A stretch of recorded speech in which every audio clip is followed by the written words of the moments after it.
The distrust was warranted, but it has a ripple effect. Like, you know what I'm saying? Like, yes, they were right to not trust those systems because they were abused.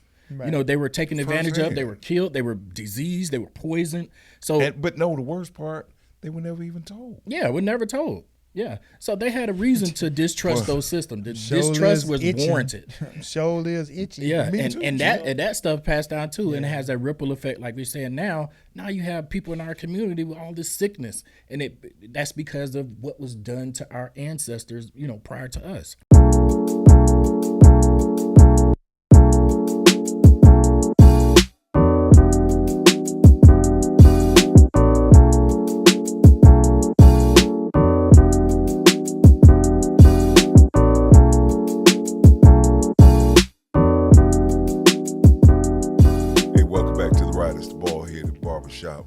Inside the groove, Paul got this music going on in his head, and bet you don't know what song I'm playing in my head. I bet you don't know what song you playing in your head. Hey man, already introduced Paul, Torrey, myself, Sterling. We are the Baldheaded Barbershop. Thank you for checking us out, and as always, make sure you spread the love along all your social media, family, friends, neighbors. Tell somebody, tell anybody, tell everybody that we are the Baldheaded Barbershop. Yes, everybody. Yes, sir. Tori, you good, bro? Mama, no. Everybody. Hey, man, you know everybody without asking, the brother. V in it. Yeah, it's been a long day, but I'm here. Good, man. I like the hat, bro. The dad gang, bro. That's it, man. Thanks, man. That's all right. Local, it's not a local company, but a black-owned company. I like to support. Love the hats. Hey, look straight into the camera, man. What is it? It reads Dad Gang. One time for all the dads, especially the single dads, and all that you do.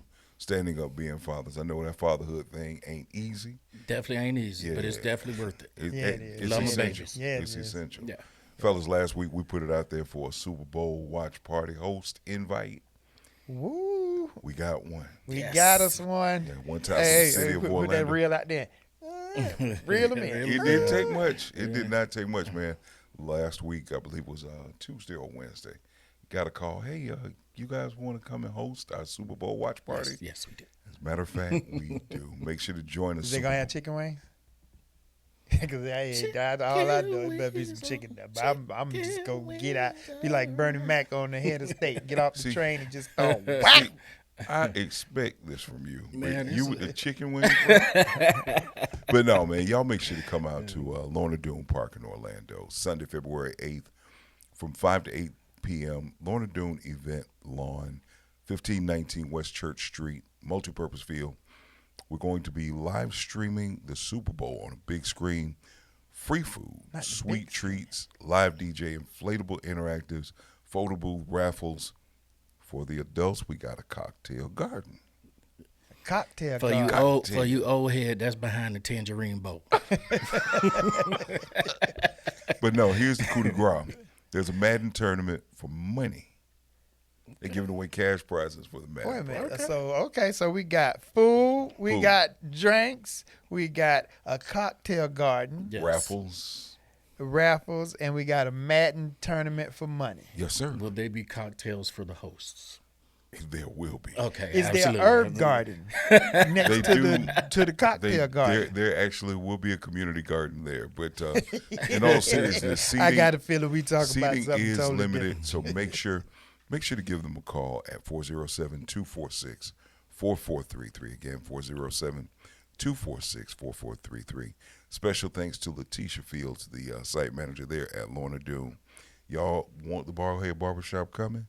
Yeah, that's gonna be fun. Gonna be there. Ain't gonna be no Bucks in there, but I'm still wearing my Bucks jersey. Real quick, I want you to understand, you gotta pre-register in order to attend. It is free, but they have to make preparations for you. So again, 407-246-4433. Make sure you tell them the Baldheaded Barbershop sent you. Yeah, Yes, sir. come on, check out the Super Bowl. Yeah, man. Who gonna be in it? We gonna give y'all the Baldheaded Barbershop discount. We gonna make it free for you. Who you got in the Super Bowl? I thought, to be honest, at the beginning I said it was gonna be the Eagles and the Jaguars. Look like it's gonna be Seattle, man. I was wrong on both fronts. Seattle look like they're the best team, right? So You think Seattle? Yeah, they look like the best team right I now. don't know, bro. That look tough. offense that defense. Now the defense is fire, but defense is I tough. think they gonna. I think that offense gonna let them down. We'll see. I think it's gonna be interesting. Yeah. You know, everybody looks at the winner of the Super Bowl. You know, they get to say, I'm going to Disney World. They get the endorsements. But, man, what about the loser? Do you think the loser can recover from that? I think they can recover, man. It's tough though. Look, I've never been in that situation, but I can imagine, the biggest game in sports, and you get there and you lose. Man, that got to be some heartbreak. But I'm sure they can recover for it. I mean, that's an interesting segue into what we're talking about. Yes. Can we recover from this? Can we recover from this? What is the this? this? What's the this? Man, and wait a minute. Who is the we? Yeah. Well, in this aspect, we are talking about people of color, melanated folks who were once in bondage against our will. Negroids. We talking about black folks. We talking about black people. Can we and recover more specifically, African Americans, people who Correct. were here in this country, who've experienced the harm passed down from generation to generation. Yeah, because there's a difference. Correct. There's a difference We're all between native-born black folks and African Americans in and society. Hang on one second, Paul. That's one of the arguments that they have about reparations. If you were indigenous to this country and just happened to look African American, there were no atrocities to your predecessors and ancestors. Are you entitled to this money? Such a convenient excuse. It was atrocities to any native here. People of color in general. Let's not get even started on the Native Americans. I know that's another story for another day. That's a whole other story. But yeah, give them all. They all deserve it. But all of us. But to your point about there being a difference between African Americans and Africans, right? You know what I'm saying? I remember I had this exchange. This was way back in 1990. I was stationed in Germany, and you remember in the 90s, it was really popular for people to wear the African pendants and stuff. Yeah. So I had one. I was proud of it. I had it. It was, it's the red, red, black, and green. And it had the African thing, and I wore it. And I'm walking down the street in Germany, and this African chick, basically read me the rights right there in the middle of the street. You black Americans don't know about Africa. Where is such and such? Where, she just pointing the stuff on my thing like, I don't know it. But I could still wear it and be in support of it, But I just think it became us and them. And I think ultimately, when we talking about can we recover from this, I think we got to some degree come back to the realization that we essentially are all the same. Correct. Essentially, we all came from there because they got resources that we could use. We got resources that they can use, and we can all make each other better. So that's another conversation about the relationship between Africans and African Americans. We're all the same, right? I agree with that 100%. That we all of African descent, but our experiences here. Our ancestors' experiences. Absolutely. Here in America, specifically what I'm speaking of, is totally different. Yeah, we can only speak from our struggles and the struggles we've heard from our ancestors. Absolutely. And the truth of it is, not to be insensitive, but they fire ain't our fire. You understand that? No, what you mean by that? What's urgent to them might not be urgent or relevant to us. It's true. That's true. And because the lineage is different. When our ancestors were brought over here from Africa, they were exposed to, and they had trauma. They were exposed to a system that dehumanized them, treated them less than human, like animals, worse than animals. They treated animals better than slaves at times. And so those experiences are... Animals get treated better than black folks. Tell you exactly right. Those they're experiences, eating the dogs. Those experiences that fool did say that. They're eating the cats. They're eating the dogs. But we're talking about. No, go ahead. This. I'm sorry, but getting back to our this. This is just basically the journey of African Americans in America. When you look at just looking at a couple of quick notes, you're looking at economic gaps, family fragmentation, mental health struggles, violence within our communities. Yeah. Wow. That's a big one, man. Yeah, and they had these systems that were created. Slavery was a government-funded system. Right, no doubt. Jim Crow was a government-funded system, government-created system. Redlining was a government-created system. Mass incarceration, that's a government-created system in order to oppress black people specifically. Tori, everything you said sounds like something from a history book, but the truth of it is, it's what seems to be going back to right now. Yeah, it absolutely is. Redlining in our communities is amazing. Right here in the city of Orlando, you look at how conveniently it will be, let's just move these lines here to make it where we have more representation for us than them. You split, that's political gerrymandering, and it was the same. They did the same thing when it came to housing. With redlining, they do it all the time. But again, those systems, you could say, that stuff is in history. That was so long ago. But just think about it like this. The first slaves got here in 1619, right? They were enslaved. Slavery was a system that started from there, and it went on for about 250 years, right? Then after slavery, you had another 100 year of Jim Crow. Slavery ended in 1865. Correct. Then you had another 100 years of Jim Crow. For some. Yeah, for some. You had another 100 years of Jim Crow. We got the Civil Rights Act, which still ain't a law. The Voting Rights Act and the Civil Rights Act, 1964 and 1965. So another 100 years of oppression after slavery. Our parents were born into oppression, where they didn't even have the right to vote. Correct. They didn't have civil rights. Correct. So that wasn't that long ago. My parent, my mom, my dad, that's not that long ago. It's you're looking at the history book of life with our parents. The truth of it is, it does sound like a history book, but I can talk to my parents right now, and they can tell that story. But guess what? There are some thises that eventually we're going to have to pass down to other generations. And the question is, as a people, how can we overcome these things? Right. Before we get into that, man, let's identify some thises. Paul, give me a couple of the things that you think are impediments in the black culture. Well, first of all, I think one of the most impactful deteriorations, I guess, of was the way they broke down the African American family. Agreed. At the end of the day, I think that's the core of anybody, who your people is. You know what I'm saying? And to a certain extent, you can people get on these 23andMe or these websites, the genealogy sites, and you tracking down. These people can sit here and go back. Like I got a white friend of mine. He literally got on that joint and went back generations. Right. You know what I'm saying? But our stuff is so fragmented. You know what I'm saying? We get here and we gotta. It's just wasn't good records. And then with slaves, you got a mom, got 3 kids, and at age 9 and 7, your kids just up and got sold to somebody, it's property. And you might not ever see them again. And just imagine the trauma from that. Right. I know that you mentioned that, but you're talking about the family. Just piggybacking off of that, the trauma that was passed down throughout the generations, right? So you had, mothers literally having their kids snatched away from them, sold off, never seen again. You had, men emasculated in front of their wives. Correct. Violated by the slave owners. You had, all types of dehumanizing, just demoralizing treatment of people of color. That trauma doesn't just go away.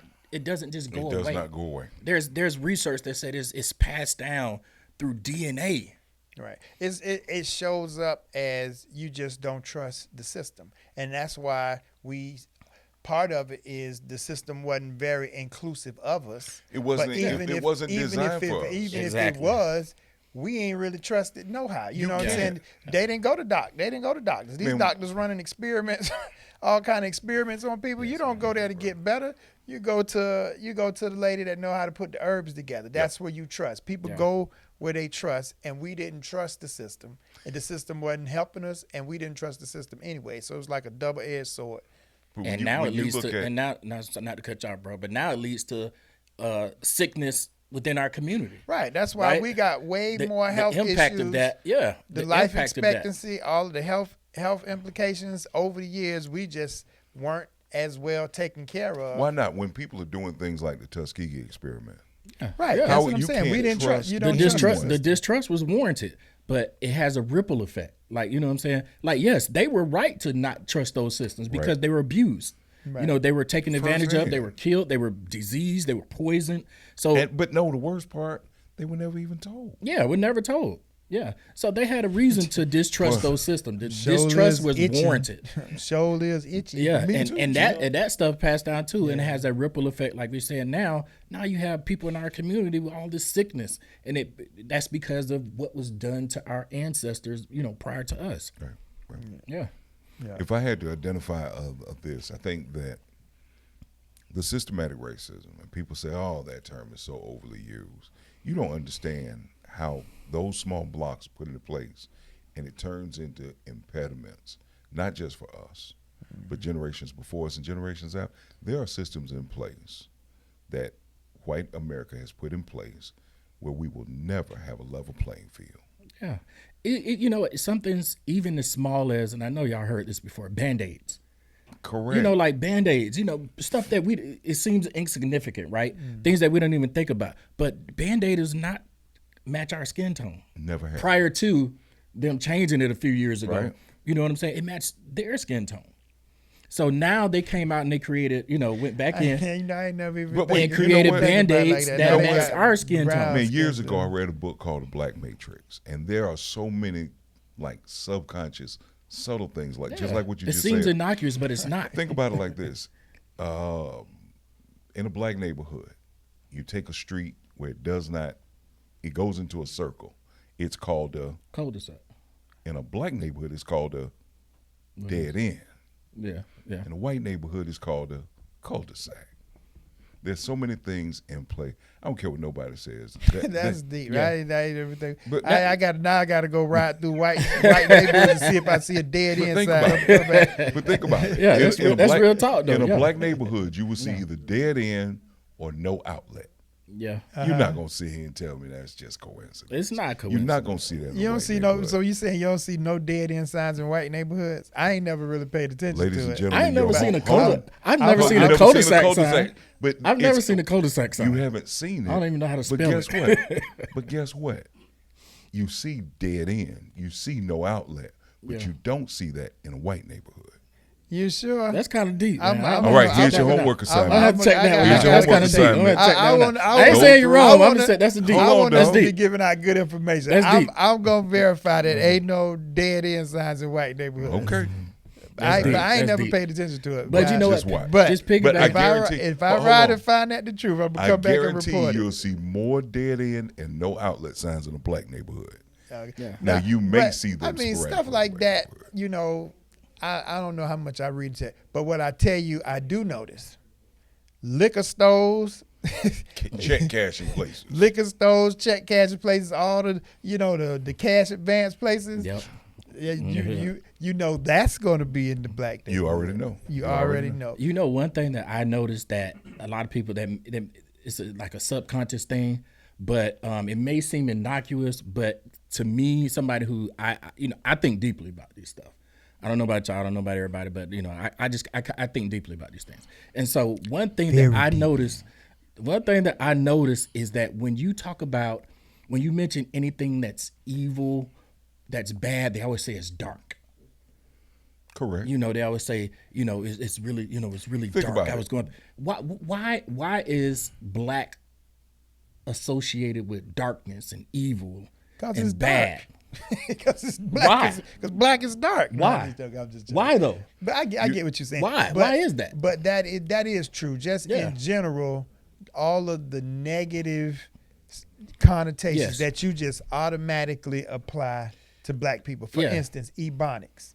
Right. You get foreigners from all other countries to come here and butcher the English, you know, because of course it's not your natural language. Yeah, so you're English not language is gonna- hard anyway. You're not going to enunciate your words perfectly, but we the only race where it's automatically associated with ignorance. Correct. Yeah, yeah. You know what I'm saying? You can get a Asian person come here. and butcher a sentence where you can't you got to squint to understand what they talking about. Yeah. But you don't automatically assume that they're ignorant. You just give them grace that this not their this not their native language, and they struggling. But if a African American, cause our dialect is passed down through generations. The way we enunciate certain words, that's hereditary. Yeah. But we the only ones where it's automatically associated with ignorance. You know what I'm saying? It's a proven fact that people judge you not only by how you speak, but the words you use. That's true. And I think I was so offended by this white woman once. She said, "You speak so well." Yeah. For a black person. And a lot of times that's the unspoken part. A lot of times you think that's meant as a compliment, but it's really not. I mean, it's like an underhand. What I tell you, all I can do is look at her like, "Bitch, for real?" Yeah. Did you just say the B word? I did. I've had people tell me that too. And before, when I heard that, I'm like, oh, that's nice of you, But when I started thinking, I'm like, that's not really a compliment. It really is because the unspoken part was for a black person. Yep. You speak well for a black person. Correct. Or a black man. So if we talking about how to get over this, what I'm gathering is two ways to it. As a culture and as individuals. As individuals, because we all, as African Americans, done experience racism on a personal level. I can sit here and give you stories about how it scarred me, about how it affected the way I interact with white people. And I can say that I've had to grow to learn to appreciate that. Not the same way they can't put all black people in a box, you can't put all white people in a box. I can agree. I can definitely agree with that. It's plenty of good white people Great out people there. out there. Some of my best friends intentions that are give you white their shirt people. off their back, and then it's so the way I see it is all ethnicities have a spectrum of people.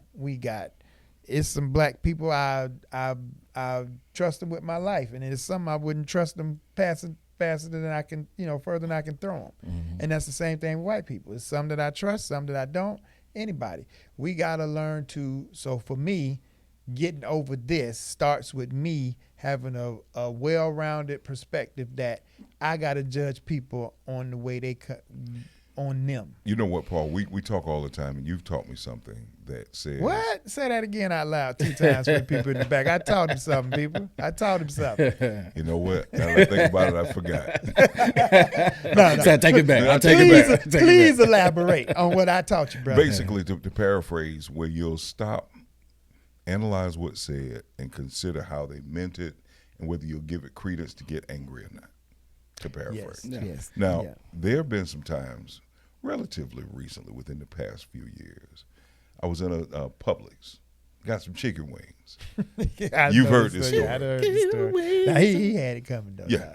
Wings. This non-melanated individual asked his homeboy, I wonder if he's going to get some watermelon to go with that. It was no. That's crazy. I had forgot all about that, son. I shows is. No, I didn't. That wasn't the reply. Now my mom is watching this. I can't say what I said to him, but it was a very direct confrontation where I had tunnel vision and focus on him, and I had very evil intentions in my heart that I wanted to do to that man because of his mouth. Right. And it was this woman, Paul. Prior to what he said, did not see her. This woman came up to about right here to me, and she put the same lock on my arm that my grandmother used to do. One of them old kung fu grip, one of them. With the other hand, she rubbed my arm and says, "Baby, you can't do this." I heard what he said. Let it go. You can't do this here. That little woman saved his life. At least saved his teeth, because I was on a mission. Buddy. You know what? It's crazy that you said. I have a story similar to that. So my daughter was in the hospital. We were up in Gainesville, up in UF Hospital, and that she was Houston really sick, employs and just get the ball right out quickly to DK Metcalf, and this is where he's a challenge. She has issues. He's with their her deep GI threat, system. So, and he's hard to get on the ground after the catch. Possible, no surprise here so tonight, she had a nurse, Rodgers. and this nurse was an Arab lady. She was. I don't even think she was born. She had an accent. Happy to have. She was a Arab lady. Back after his 2-game suspension, Rogers. But so she asked us. She was like, "So you have." Happy to have him back. Now back to the some fried ground. chicken? You want some watermelon? Oh. And I'm like, listen, no, I'm sitting in the corner. Wait, stop. She said that about your child? She said about my child, and I'm sitting in the corner. I heard it. I had my headphones on. I was watching something on my phone, and I heard it, and I saw my daughter sit up and look at me like, "You gonna let her say this to me?"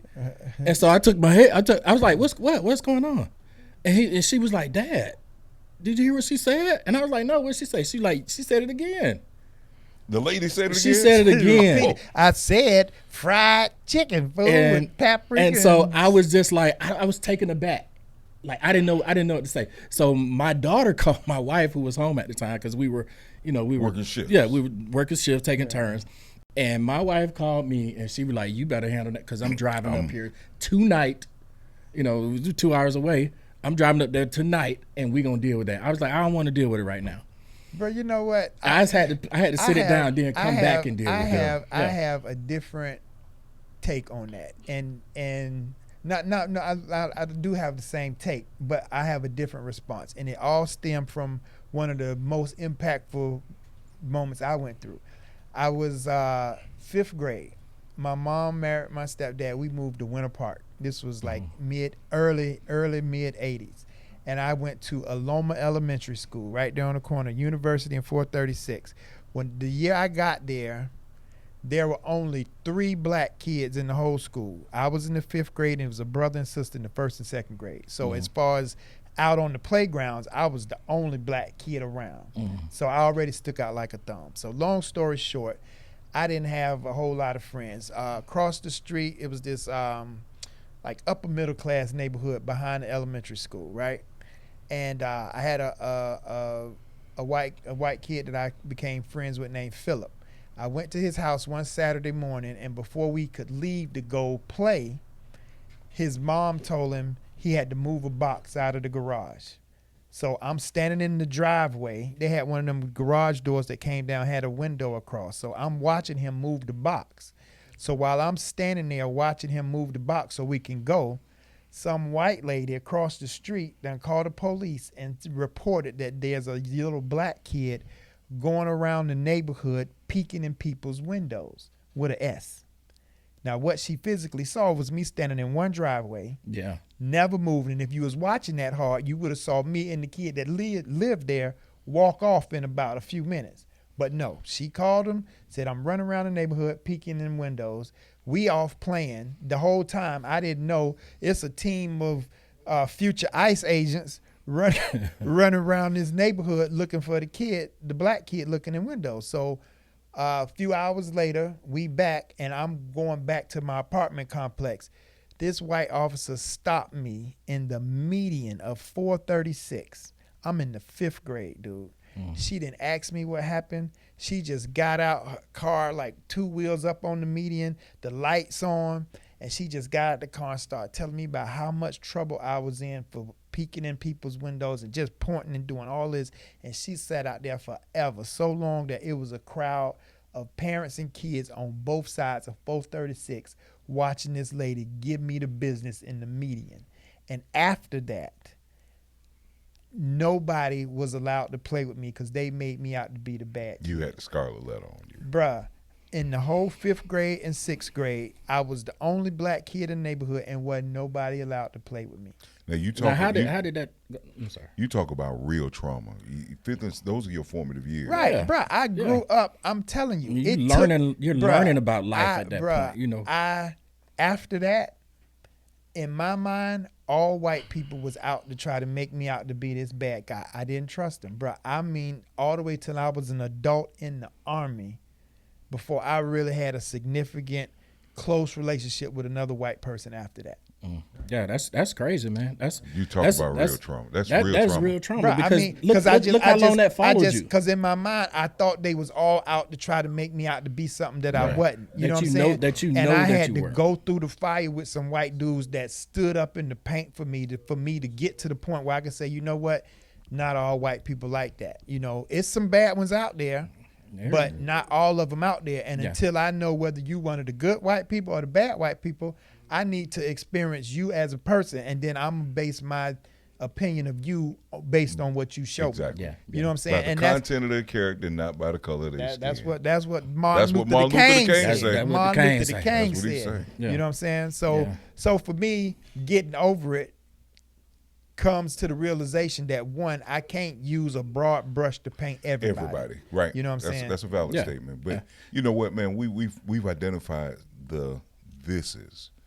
Now comes the difficult or the arduous task of, can we get over it? How do we go about getting over it? We absolutely can get over it.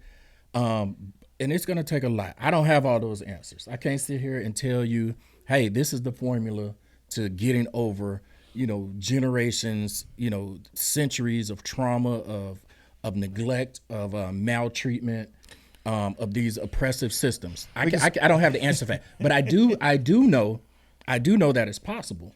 Because our ancestors, they did it. You know what I'm saying? What y'all think about reparations? They just cut all black people a check. What you think? Not all black people. I think there has to be some criteria, some nuance there. Bro, but you know what's crazy?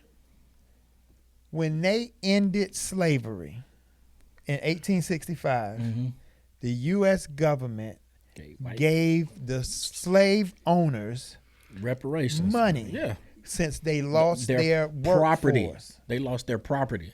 They didn't give so the idea of the government giving reparations for slavery, they did that. They gave white slave owners money. Yeah. You know what? We are the only, do you know that we are the only subgroup that this country has oppressed that hasn't gotten reparations? They gave reparations to the Asians when they did the internment camps. They gave them reparations. Yep. They gave the indigenous people, the Native Americans. They gave them reparations. Yeah. They gave former slave owners reparations. Right. They gave a lot of groups reparations in this country. We are the only group that didn't get reparations, and we suffered the most trauma. We did the most work. Did the most work. We are still suffering. Suffering. Trauma. Yeah. I don't think we'll ever get reparations, so my mind is not focused on that because I don't have the bandwidth to deal with that, right? I think we deserve it, but I don't think we'll ever get it. I think that I do think that we deserve it because the word reparations is come from the base word repair. It's to repair damage that was done to your ancestors. Right. And what form you think we should get it? Should it be like some property? Should it be I think it should be free education. I think it should be free health care. I think it should be money. I think it should be property. I think it should be a lot of stuff, man. I don't just think it should be one thing. And your firstborn daughter too. And I say that because the wealth of the United States is directly tied to our free labor. Bingo. Our free labor. The wealth of the United States is tied to slavery. Yeah. The free labor of black enslaved people. It wouldn't have never became the economic power that it did without. You didn't have to pay a labor force for 250 years. That is a huge head start. That was going to be my point. Dude, how should it be distributed? To level the playing field. Like you said, repair it. True enough. But you look at education, you look at jobs, you look at opportunities. It's immeasurable how far we are behind and how far they are ahead. Yeah. They can never make us their equal, no matter how much money, land, education, anything, because we still playing catch up culturally. Yeah, and that's on purpose because a lot of those systems they were just transformed. A lot of those systems those oppressive systems that were in place, slavery, Jim Crow, redlining, and all that stuff. They just found different names. They renamed them. They recycled. You know what I'm saying? Mass incarceration. That's just another form of slavery. Free slavery, free. Yeah, because it went from slavery to sharecropping to well, people think slavery is illegal. Slavery in the United States is not illegal. Slavery in the United States is not illegal. Can I just say, are y'all aware that slavery in the United States is not illegal? You know when slavery in the United States is legal? You gonna get me a whipping some change? No, right do now, you know brother? when it's legal? It's illegal when you go to prison. Free slave labor. When you go to prison, It's in the Constitution. When you go to prison, that's when you get the slave labor. Right. So Look that up. I got it. Cause Look that up. They got that up out your boy. Yeah, look that up. Now, Say you understand it right. I did. I cut grass for a whole month for $7.32. Yeah. Let's look at a current this, man. Can we recover from this administration? Bro, America is seeing a bad one, bro. I mean, I know we usually try to not get too political, but he's destroying norms that it's going to take years to put back in place. Yeah, I mean, absolutely. You look at it's going to take years to get some of the strain that he's putting on our allies. If I do something egregious to one of y'all, it'll put a strain on our. You mean friendship. again? I'm teasing. I'm just serious. Don't worry about it. I'm just serious. Hey, he had his point. He had his point. He was about to hammer that thing home. You just took him right out. Took all of it. Took him right out of it. my bad, brother. Just go ahead. Finish the point. No, what point? But no, if I do something so egregious to y'all, you got a choice to make. Yeah. And our allies are in that same situation. Will we have allies after this? You know what though, man? Real quick, I'm hoping they'll say this ain't America. That's right. just this. And that was my point. I think most rational world leaders know the track record of the United States, and they can look and see a one-off. Now, what is going to be the telltale sign is who ends up replacing him. China. Who is the U.S. population going to vote to go in there to follow this clown? Listen, you know what I'm saying? A lot of you said talking about our allies. They feel betrayed because it was a betrayal what he did to them. With the tariffs, what he's doing, he's invading other countries and doing all this other kind of stuff. He's pulling out of agreements that we've been in. He's trying to pull us out of NATO. If he pulls us out of NATO, we're definitely in trouble. And so what's going to happen is he's creating a vacuum. And who's going to fill that vacuum? China's going to fill that vacuum. Russia's going to fill that vacuum. So the influence that we had in the world through soft power is going to be replaced through China. And then we're going to be replaced. We're the superpower in the world, but we're going to be replaced by China because of the actions of this president. Actually, you think he's doing it deliberately, man? Yes. I don't. Yes, he's doing it deliberately. For me, I don't. He's definitely intentional about who he's trying to help. Correct. He's trying to help the elites, the wealthy. And I think racism going forward I'm not saying it's not a black and white thing as much as it's going to be the haves. It's a class. It's a classism thing. You know what right? I'm saying? Yeah, it's definitely so going to be the haves and have-nots. he uses racism to further his political goals, right? He throws all the racist dog whistles out there. Oh, they're eating the cats. They're eating the dogs.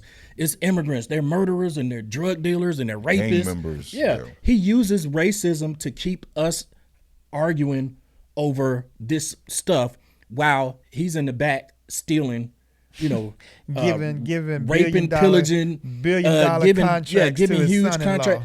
It's like the old trick. You staring up here. He got the shiny object up here while he's stealing your wallet.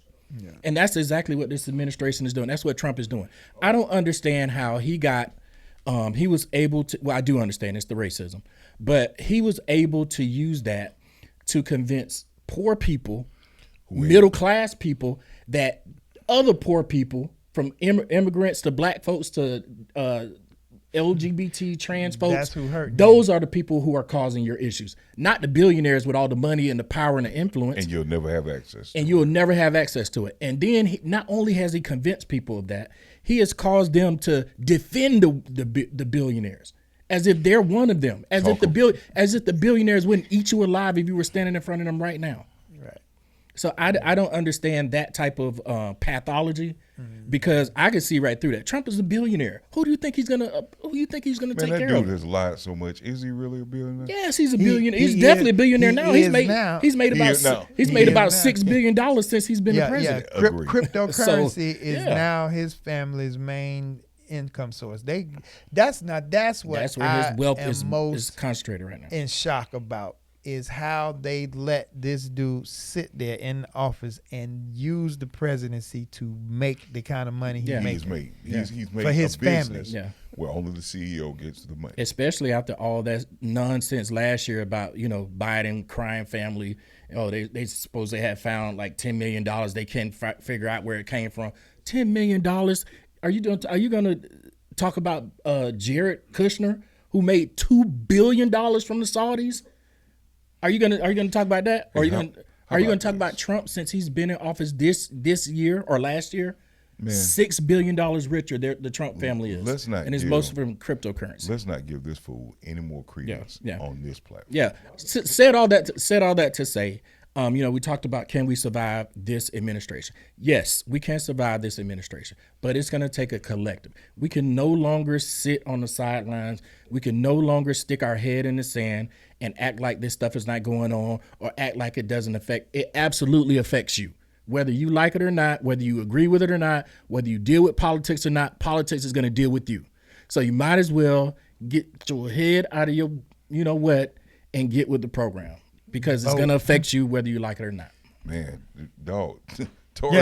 Say it with your chest, boy. Say it with your chest. You said everything except I get passionate about this stuff because my people be up there with some baby powder. Not to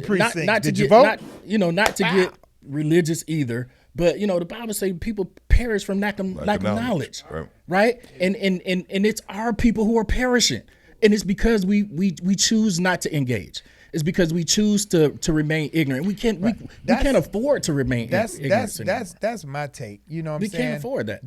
You can't control them. They're gonna do what they're gonna do. So the best thing we can do in terms of recovery, you got to start paying attention. Absolutely. You got to start paying attention. You got to really understand how these pieces are being moved around the board so that you can position yourself to benefit from how they moving. That's been my focus, in terms of how I'm going to recover from, where we at now. Right. I feel like I'm positioning myself according to how I see them moving, so that when everything does develop, I'm going to be sitting here holding assets that are going to be valuable going forward. Yeah, I think another thing too. Now, I'm not the I don't want to dominate the conversation, but another thing too. No more. You mean no more? You mean no more? It's touching the nerve, man. It's touching the nerve. It's touching the nerve. I got to say this: we have to be proactive as well too. We can't be so reactive, and that's another thing that kind of frustrates me. We react to stuff that happens to us, instead of being more proactive to be ahead of this stuff when it comes, right? And it goes back to paying attention. We have to know what's going on in order to combat this stuff. Yeah. Correct. We have to know how to strategize against it. We have to know who's doing what, who's in charge, how it's going to affect us. And if we don't know those things, and they're actually counting on us not paying attention. Not to pay attention, right? They count on us not paying attention. To become so distracted.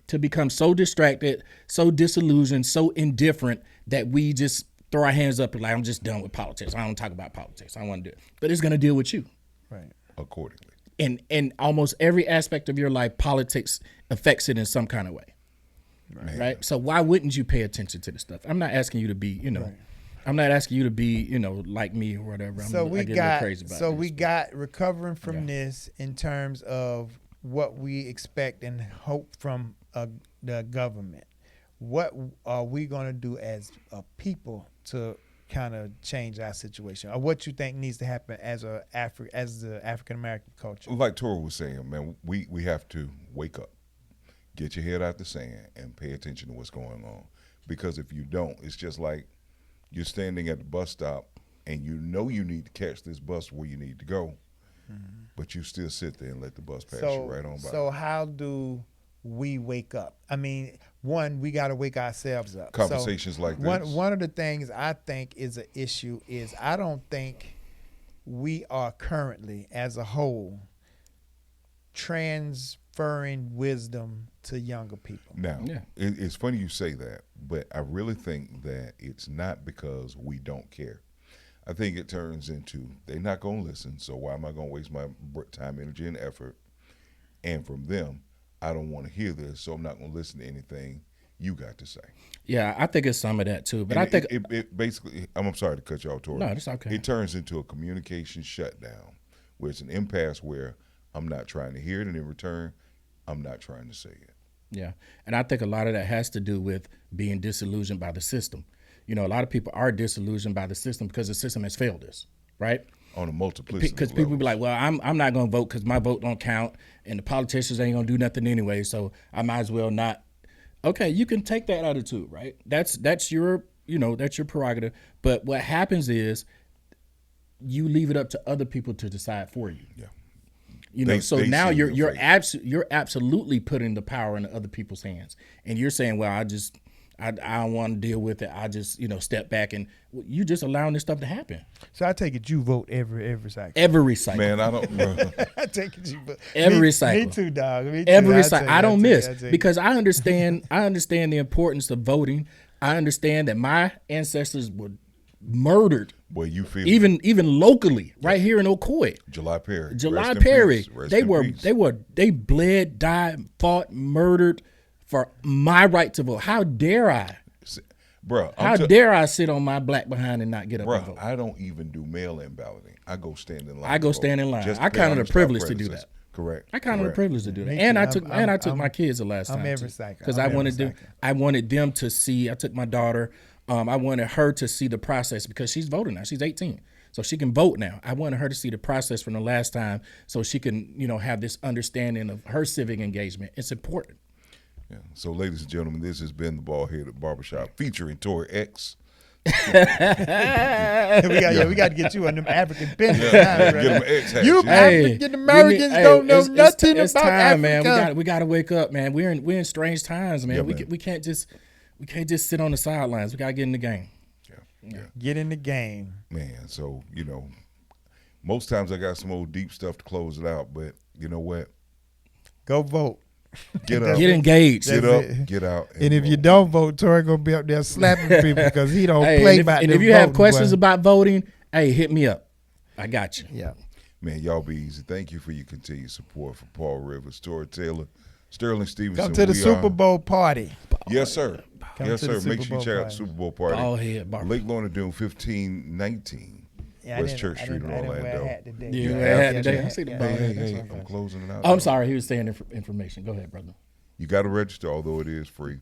But, man, y'all be easy and catch us next week here on the Baldheaded Barbershop. Peace. Peace. Power to the people.